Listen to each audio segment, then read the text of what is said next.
Hi, Lainey here, and I just wanted to film a really quick video. It's Wednesday, Top 5 Wednesday, and yeah, this week was Top 5 bromances, so close friendship between two male characters, and it was really hard for me, because a lot of things that I was thinking of were either I preferred the entire group of friends, like, you know, Miss Peregrine's Home for Peculiar Children, I like all of them together as a group, and there's not, like, necessarily too many, pairings that stick out unless they're, like, relationship-oriented. Yeah, so it was difficult. There was a lot of female friendships that I was finding, but not too many male, and then I found a few. Two of them are from TV shows, because I couldn't find too many book ones, which I'll mention as places like 4 and 5 because I wanted to stick to the top ones being books. At number 5 I have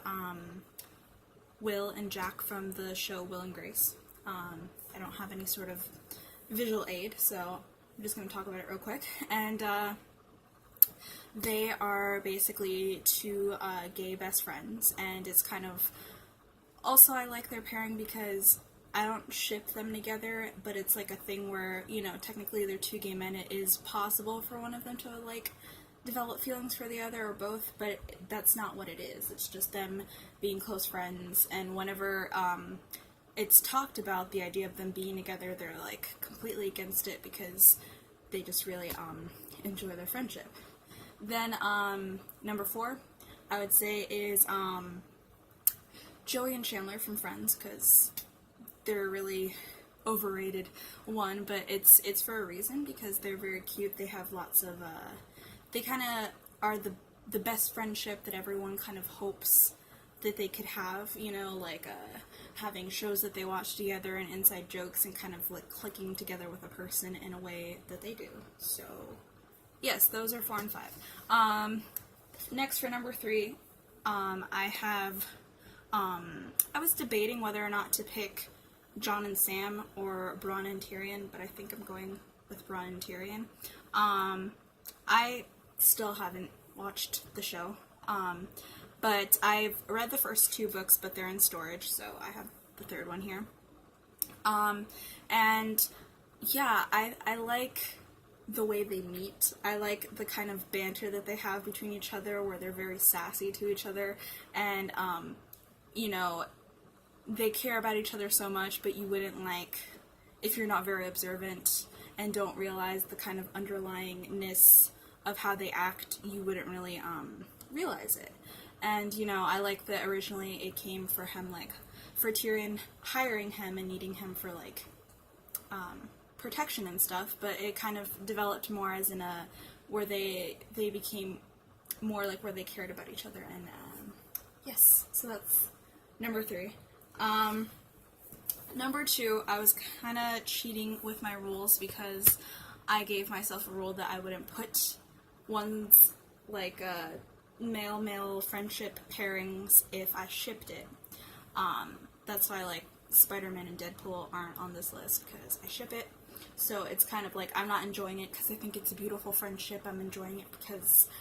I would wish that they would get together, kind of thing. And this is the only one where I'm cheating because I do ship it, but I do also, like, I know that it's probably never gonna happen, like, in canon, so I'm fine with that because I do think that either way, I appreciate their friendship, and that is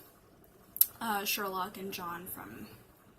the Sherlock series. I've read one of the books, and I've seen all 4 of the seasons and the side movie, and everything, because, yeah, I love them so much, and I feel like it's, in ways, their friendship isn't necessarily a healthy one, because they're very codependent on each other, and, they kind of need each other to function, but I sort of love relationships like that, which is probably not good, but I just like that, like, when one of them is not with the other, they kind of feel like something's off, or before they met they weren't doing too good on their own, but then as soon as they met they started taking better care of themselves, and they started, you know, coming out of their shell more and being like better versions of themselves because the other person's in their life. And I think that in a very classic Victorian way that's still very prominent in the books, and they're very cute, and the way they talk to each other is just very cute. And yes, I ship it, but I do appreciate it as a friendship as well. And the first one, which is the best literary bromance ever, I don't have one of the books from the actual series with me, but it's Will and Jem from the Infernal Devices series. The reason I'm holding this up is because I recently have read a couple of the novellas in here kind of are like flashbacks in time to the Infernal Devices time period, and it focuses on characters like Tessa and Will and Jem, and there's a story like that in the Bane Chronicles as well, but it's only one and it's not that like focused on it. But I feel like their friendship is just precious. They literally, like, you know, they're compatible, and they like reflect off each other really well. And yeah, I feel like people like shipping it as a triangle, like a entire triangle, and the three of them, because they are so sweet to each other that if things didn't work out the way they did, it would kind of be, I don't know how to elaborate too much without being spoilery, but yes, I think that they are just precious little beans, and they are my favorite friendship in the entire Cassandra Clare world by far, because I do like the friendships as like groups or like the ships, but they are definitely the best friendship that